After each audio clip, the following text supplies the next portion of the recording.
लता का जन्म 28 सितंबर 1929 को मध्य प्रदेश के इंदौर में हुआ था। उनके पिता पंडित दीनानाथ मंगेशकर रंगमंच के कलाकार और गायक थे। लता को बचपन से ही गाने का शौक था और संगीत में उनकी दिलचस्पी भी शुरू से ही थी। लता ने 13 साल की उम्र में पहली बार साल 1942 में आई मराठी फिल्म पहली मंगला गौर में गाना गाया। हिंदी फिल्मों में उनकी एंट्री साल 1947 में फिल्म आपकी सेवा के जरिए हुई। उन्होंने 80 साल के सिंगिंग करियर में अब तक 36 भाषाओं में करीब 50,000 से ज़्यादा गाने गाए हैं। साल 2015 में लता ने आखिरी बार निखिल कामत की फिल्म डुन्नो बॉय 2 में गाना गाया था। लता को पहली बार स्टेज पर गाने के लिए 25 रुपये मिले थे। इसे वह अपनी पहली कमाई मानती हैं। लता के भाई हृदयनाथ मंगेशकर और उनकी बहनें उषा मंगेशकर, मीना मंगेशकर और आशा भोसले सभी ने संगीत को अपने करियर के रूप में चुना। हृदयनाथ मंगेशकर के साथ लता ने कुछ मराठी गाने भी गाए हैं, जिनमें से फिल्म कामा पुरता मामा में गाया हुआ गाना आसा निसा पुरता कड़ी सबसे फेमस था। संगीतकार गुलाम हैदर ने 18 साल की लता को सुना तो उस जमाने के सफल फिल्म निर्माता सजधर मुखर्जी से मिलवाया। सजधर ने साफ कह दिया, ये आवाज़ बहुत पतली है, नहीं चलेगी। फिर मास्टर गुलाम हैदर ने भी लता को फिल्म मजबूर के गीत अंग्रेजी छोरा चला गया में गायक मुकेश के साथ करने का मौका दिया। यह लता का पहला बड़ा ब्रेक था। इसके बाद उन्हें काम की कमी नहीं हुई। बाद में सजधर ने अपनी गलती मानी और अनारकली जिद्दी जैसी फिल्मों में लता से कई गाने गवाए।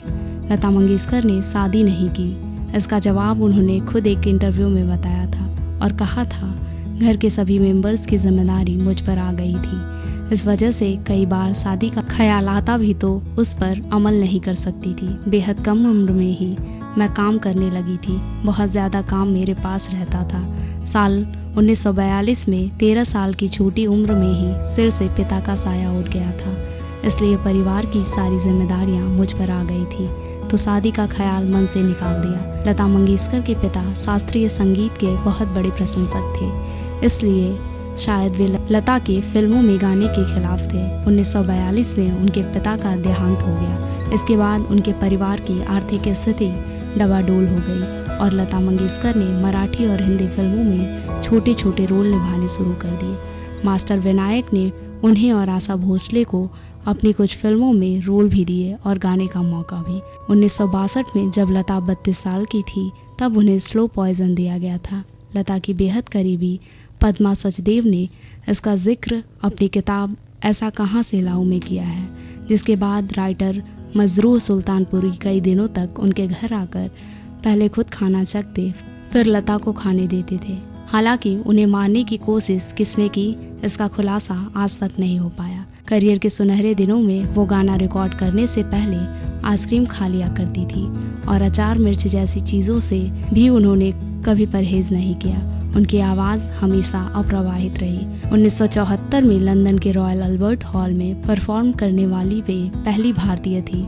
अपने सफ़र को जब लता याद करती हैं तो उन्हें अपने शुरुआती दिनों की रिकॉर्डिंग वाली रातें भुलाए नहीं भूलती। तब दिन में शूटिंग होती थी और रात की उमस में स्टूडियो फ्लोर पर ही गाने रिकॉर्ड होते थे। सुबह तक रिकॉर्डिंग जारी रहती थी और एसी की जगह आवाज़ करने वाले पंखे होते थे। लता मंगेशकर को विभिन्न पुरस्कारों से सम्मानित किया, जिनमें से Filmfare award, national award, Maharashtra सरकार अवार्ड, पद्म भूषण, दादा साहेब फाल्के पुरस्कार, Filmfare lifetime achievement award, screen lifetime achievement award, Rajiv Gandhi award, Padma Vibhushan, Zee Cine का lifetime achievement award, IIFA का lifetime achievement award, Stardust का lifetime achievement award, Noorjahan award, Maharashtra Bhushan award, Bharat Ratna आदि दिया गया। लता मंगेशकर ने 92 साल की उम्र में इस दुनिया को अलविदा कह दिया। उनके गुजर जाने के बाद अब लता मंगेशकर की रूहानी आवाज़ और उनसे जुड़ी यादें ही पीछे रह गई हैं। लता मंगेशकर को कोरोना और निमोनिया की शिकायत थी, जिसके बाद उन्हें 8 जनवरी की देर रात मुंबई के ब्रिज कैंडी अस्पताल में भर्ती कराया गया था,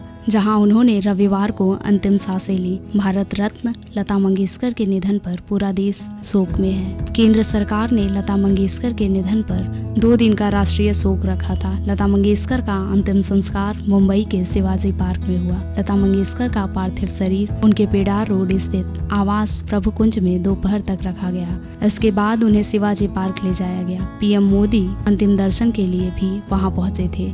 शिवाजी पार्क में शाम 6:30 पर उनका अंतिम संस्कार पूरे राजकीय सम्मान के साथ। और हाँ, हमारे चैनल को सब्सक्राइब करें, घंटी का बटन दबाना न भूलें, जिससे नई अपडेट आपको समय समय पर मिल सके।